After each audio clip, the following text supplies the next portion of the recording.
European Union, producing 61 kilograms per person per year. Now, in an attempt to reduce this figure, the Sick of Plastic campaign today launched a national day of action on plastic packaging in supermarkets. This is due to take place on the 21st of April.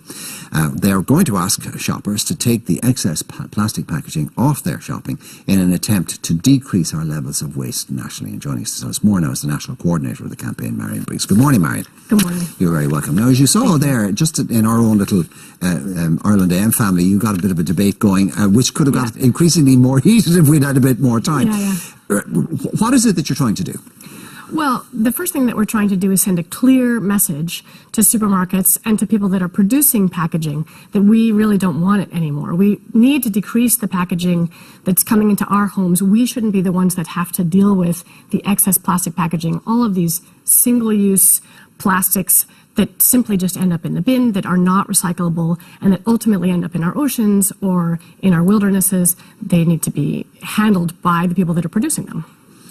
Okay, part of the reason that they're so widespread is because they're convenient, or they appear, we are told, to make our life more convenient. And modern life is about convenience, it's about quick, it's about what's easy, because we're so busy doing other stuff. Right. Are we prepared to give that up? I think that's a really good question. I would actually argue that it's less convenient to have all of this plastic packaging. So, for example, if I want to buy a couple of apples, what would suit me would be to go into the grocery store and pick the apples that I'd like and take them home with me, maybe 2, maybe 3. As it stands right now, all I can do is go in and I get this package of 6 apples or a bag of apples. I don't know what the quality is going to be. I have to bring them home, and that's contributing to food waste. So maybe I'll eat all of them and maybe I won't. So actually, I think that having more loose produce is going to actually give me more choice, and it's better for the consumer and better for the environment. Okay, so what do you want to happen on the 21st of April? So on the 21st of April, what we're doing is we're calling it shop and drop. So we'd like consumers to go into the supermarkets, do their shopping as normal, and then when they get to the till, they take off any excess packaging that they find wasteful or that they don't want, and they hand that, try and do it quickly and as politely as possible, hand that to the cashier, and then we're going to be handing out postcards that they can then give to the cashier. And those are postcards that will say on them, "Dear supermarket manager, here are the things that we would like to see your supermarket do." So, okay, so now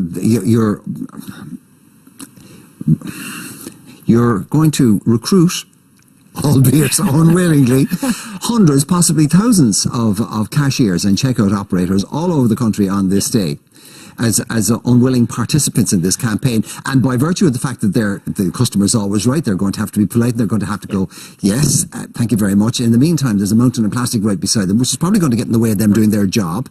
They can't really say no to you or bog off, which some of them might actually want to. Of course, yeah. And there's mayhem is going to ensue in the queue behind. I mean, you could have quite a lot of unpleasant scenes. Yeah, I absolutely agree with you. So what we're doing to mitigate against that is that we've actually already sent a letter out to the CEOs of all of the major supermarket chains, letting them know that this is what we're doing. We've also drafted a letter that anyone who wants to be involved can have to give to their local supermarket manager. And that way, the supermarket manager themselves are prepared. We've asked them specifically, what would you like us to do?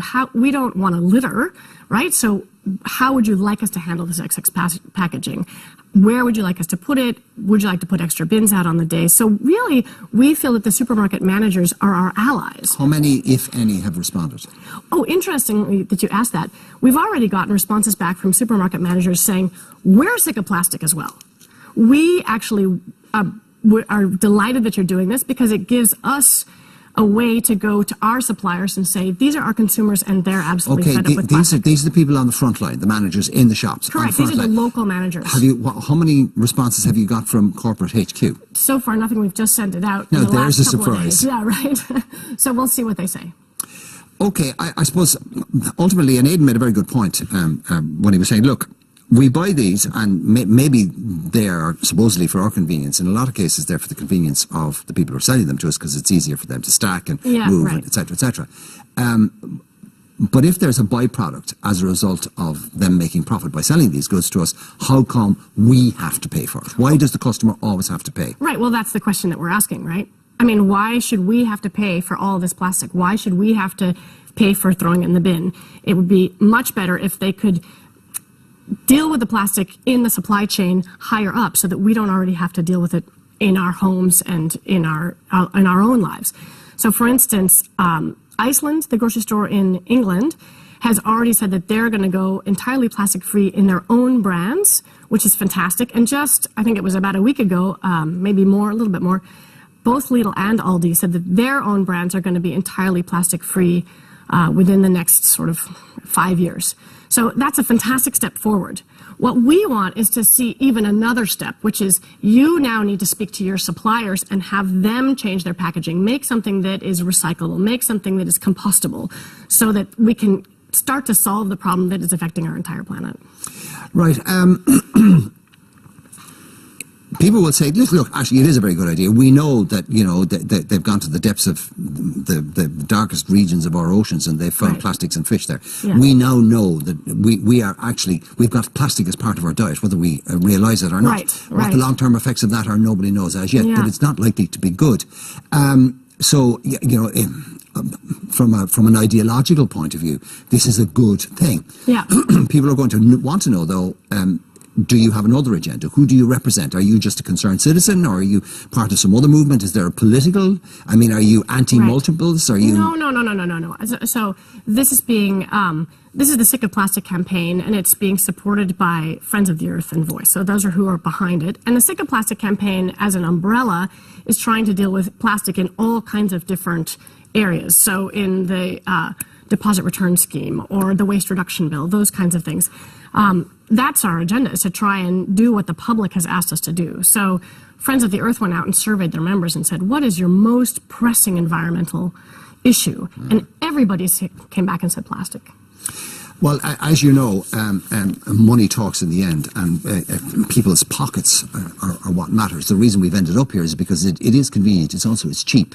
Right. If we go back to more organic packaging, you know, woods, cardboards, etc., etc., etc., we have to denude the environment to get it, and also the recycling of that is much more expensive. Do you think that people broadly are prepared to pay more for this? I think that there is a movement. If it's going to cost them more, do you think they'll back you? I mean, I would like to see the statistics that say it will definitely cost you more. Because 10 years ago, we didn't have all this plastic. Like, it has crept into our food chain. Before, we weren't paying more for apples and oranges, and they weren't wrapped in plastic. So I'm wary of saying, oh, well, if we suddenly go with something that's more recyclable, if our apples come back to being in the, you know, the cardboard, holders that they were all in previously, that's somehow going to be more expensive. So I think people are possibly willing to pay a little bit more, but I also don't see an argument for it being generally more expensive. Okay, well, look, if people want to know more about how to get involved, they go to? The website, foe.ie/sickofplastic. And you can find everything you need to know there. You can sign up to be involved if you'd like. Yeah. 21st of April is the action date. 21st of April. Cheers, thank you very much. Thank you so much.